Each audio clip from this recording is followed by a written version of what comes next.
मुझे फिर मारा पीटा, 20 दिन के लिए घर से बाहर कर दिया। मेरी सास शुरू से बहुत अत्याचार हुआ, मेरे साथ बहुत मारपीट नन सब करी थी, तो मैं मायके चली गई थी। मेरे ससुर की मेरे पति भी तंग कर रहा था कि तुम बच्चा गिरा दो। ये हैं बिहार की रहने वाली शबाना खातून, नगमा खातून और शकीला खातून। इनके जैसी न जाने कितनी महिलाएं हैं जो आज इस बात से परेशान हैं कि पति ने इनको घर से निकाल दिया है।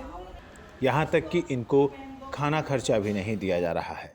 इन जैसी महिलाओं को कानूनी सहायता देने और इन्हें आत्मनिर्भर बनाने के लिए आवाज़ ख्वातीन की तरफ से एक कानूनी सहायता एवं आत्मनिर्भरता शिविर का आयोजन किया गया।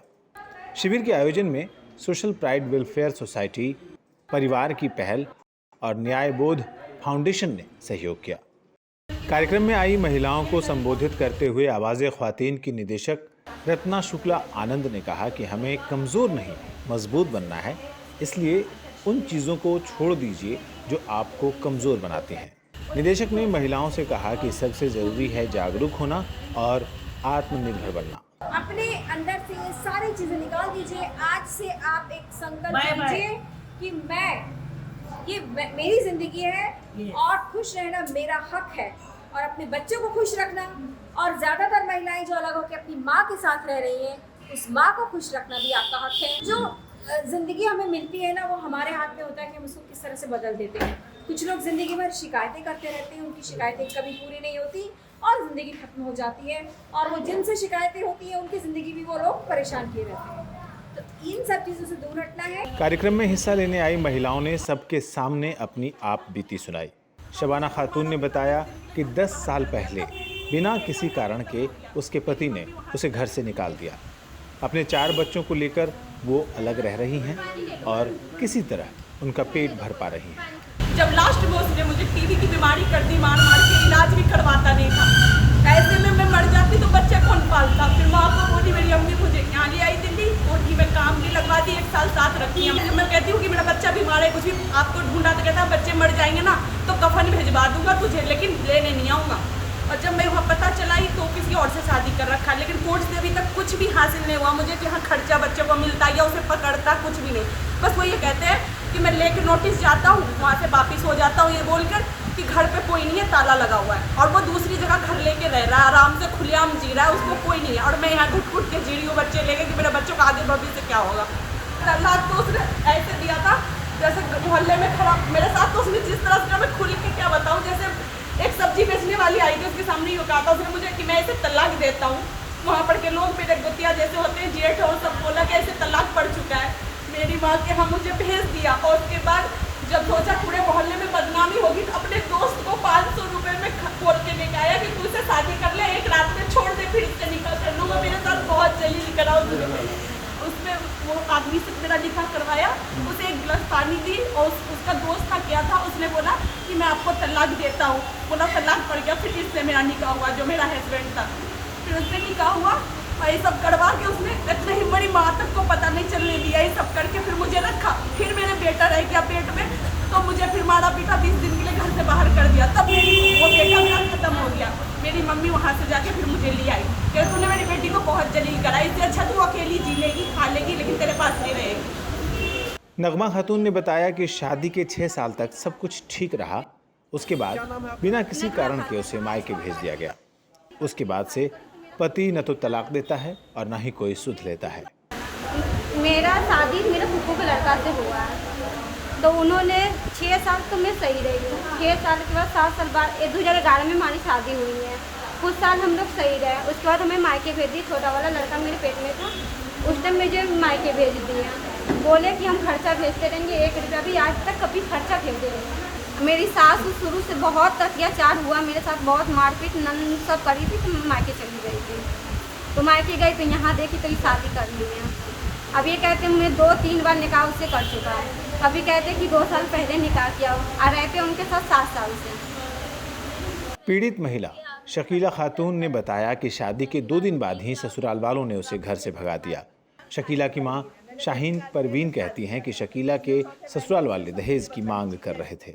मेरे ससुर की मेरे पति भी तंग कर रहा था कि तुम बच्चा गिरा दो, नहीं गिराओगी तो अपने जैसा दिमाग कर लोगी। इसलिए मैं ऐसी तो बात कह रहा था कि दहेज के लिए मांगा था कि भाई का दहेज नहीं दोगी तो फिर परेशान करेंगे हम, और उतना हैसियत नहीं थी जितना मेरी माँ करके रहेगी।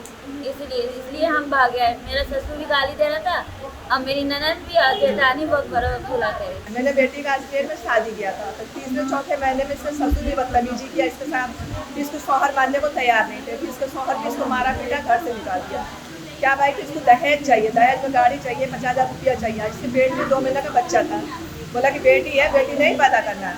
धक्का उक्का मार के इसको निकाल दिया। दोबारा जब हम गए लेके तो इसको रखने से इनकार कर दिया, नहीं रखना है। तो वहाँ से लेकर आई, अभी बच्ची हुई 20 दिन की, ICU में भर्ती है, उसके पीठ में जख्म है। एक बार भी फोन नहीं किया, न देखने को राजी है। कार्यक्रम के दौरान झारखंड की रहने वाली हिना परवीन ने महिलाओं को आप बीती सुनाई। महिलाओं का हौसला बढ़ाते हुए हिना ने कहा कि जुल्म के खिलाफ आवाज़ उठाइए। मैं आप सबसे एक रिक्वेस्ट करती हूँ कि आपके साथ अगर घर में कुछ भी हिंसा होता है तो उसके खिलाफ आवाज़ उठाइए। आज आप बर्दाश्त करिएगा तो कल आपकी बच्ची के साथ होगा।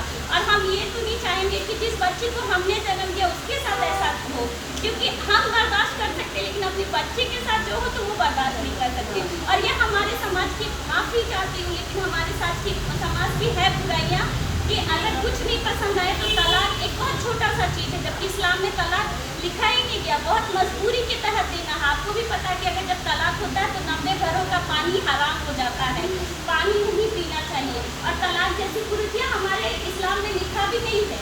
अल्लाह ताला ने तो पहले ही बोला था कि आप किसी को सजा देने के लिए उसके ऊपर तलाक का धब्बा नहीं लगा सकते हैं। सुप्रीम कोर्ट के वकील और न्यायबोध फाउंडेशन की संस्थापक रितु दुबे ने महिलाओं से कहा कि जागरूक बनिए, संविधान ने जो अधिकार आपको दिए हैं उसे जानिए। उन्होंने कहा कि समाज में सिर उठाकर जीने के लिए ज़रूरी है कि आप अपने हक के बारे में जानें। उन्होंने महिलाओं को कानूनी जानकारी देते हुए कहा कि शाम के वक्त किसी महिला को गिरफ्तार नहीं किया जा सकता है। जो अधिकार हमारे संविधान में निहित है, जो हमें हमारे कानून दे रहे हैं, संविधान दे रहे हैं, उसका हम नहीं फायदा उठा पा रहे। किस लिए नहीं उठा पा रहे? क्योंकि हमें उसकी जागरूकता ही नहीं है, हमें उसकी पहचान ही नहीं है, हमें पता ही नहीं है। और जैसे एग्जाम्पल के तौर पर उदाहरण के तौर पर मैं लेना चाहूँगी कि जैसे बहुत कम लोगों को पता था कि अगर कोई पुलिस आती है तो शाम को वो किसी औरत को अरेस्ट नहीं कर सकती है, लेकिन बहुत कम लोगों को ये जानकारी होती है। और पुलिस आती है, औरतों को ले जाके उनके साथ बहुत सारी दुर्घटनाएं हुई है, पुलिस चौकी के अंदर भी हुई है। कार्यक्रम में मौजूद इस्लामिक मामलों के जानकार शेख निजामुद्दीन ने तलाक पर रोशनी डालते हुए कहा कि तलाक एक प्रक्रिया का नाम है। जब रिश्ते को बचाना मुश्किल हो जाए तो जिस तरह से निकाह घर वालों और समाज की मौजूदगी में होता है, उसी तरह तलाक भी सबकी मौजूदगी में होना चाहिए। हलाला का जिक्र करते हुए शेख निजामुद्दीन ने कहा कि हलाला गैर इस्लामिक है। जैसे निकाह हुआ ऐसे ही तलाक होगा। फिर वो लोग होंगे लड़की वाले भी लाएंगे, लड़की वाले भी लाएंगे, जिसे पंचायत भी कह सकते हैं, मास्टर भी कह सकते हैं, सभा भी कह सकते हैं, अदालत भी कह सकते हैं उसको। और उनके बीच में डिबेट होगा, डायलॉग होगा, दोनों की बातें सुनी जाएंगी। एक बार दो हमारे बीच वकील मौजूद है, एडवोकेट मौजूद है, समझती है क्या है उन्होंने, अरे भाई दोनों की बात तो सुन लो। अरे दोनों की बात सुनने का फैसला कैसे नहीं सकता कोई? तो दोनों की बात सुनने का ऑर्डर है कुरान में। हलाला नहीं है, हलाला नहीं है, गैर इस्लामी है। शेख निजामुद्दीन ने एक घटना का जिक्र करते हुए बताया कि करीब 15-16 साल पहले हलाला को लेकर कैसे एक लड़के ने खुदकुशी कर ली थी। गोली क्यों मारी? अब ये सुनिए, गोली क्यों मारी? मैंने मालूमात की, जब पता ये चला कि समाज के लोग घर में बातें आती है तो कोई दूसरे से कह दिया, चचा ने भतीजे ने फलाने बात गोली के हिसाब से कह दिया, वो तो बड़ी गलत हो गई। उसने कहीं और बताया, उसने कहीं और बताया, बात फैल गई। अब वो जिससे आया सब इकट्ठे होकर कह रहे ये तो बहुत तलाक हो गई, कौन सा कह रहे अब नहीं रह सकते तुम लोग साथ में। उसके बाद क्या था, सब हलाला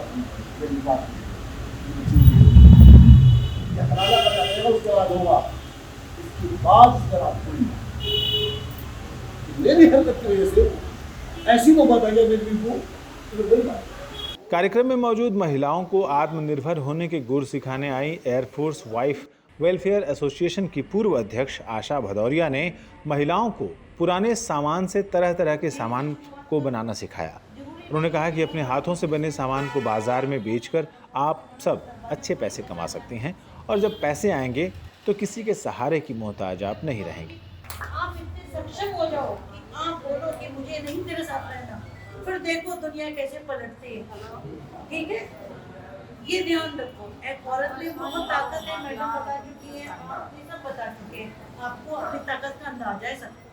ठीक है, जो माँ 9 महीने बच्चे पेट में रख के घर का सारा काम, सास ससुर माँ भाई बहन बेटा बेटी सबको देख सकती है, पास पड़ोस को देख सकती है, तो ठीक है, तो हमें ताकत है, उस ताकत का अच्छा यूज करो और सक्षम हो। आवाज़ ख्वातीन की कानूनी सहायता एवं आत्मनिर्भरता शिविर में महिलाओं को संविधान द्वारा दिए गए अधिकारों के बारे में बताया गया।